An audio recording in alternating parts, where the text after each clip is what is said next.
దేవుడు వరమిచ్చిన పూజారి కనికరం చూపెట్టలేదు అన్నట్టు అయిందట కదా ఈ అక్క పరిస్థితి. అక్క పేరు కైలాస్ బాయ్ అట. భద్రాద్రి కొత్తగూడెం జిల్లా ఇల్లందుపట్నంలో ఉన్న 13వ వార్డులు ఉంటదట.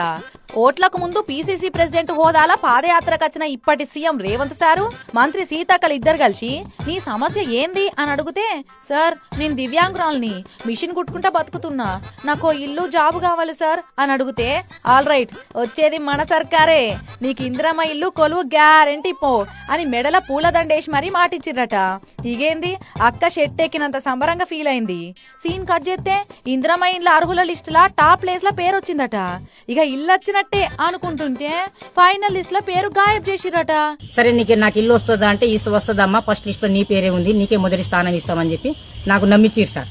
నమ్మించి చివరి స్టేజ్ లో లాస్ట్ విడతలో నాకు తెలియకుండా నా పేరు తీసేసి సడన్ గా నేను వీళ్ళకి ఏ మాన్యాయం చేసినా నా పేరు తొలగి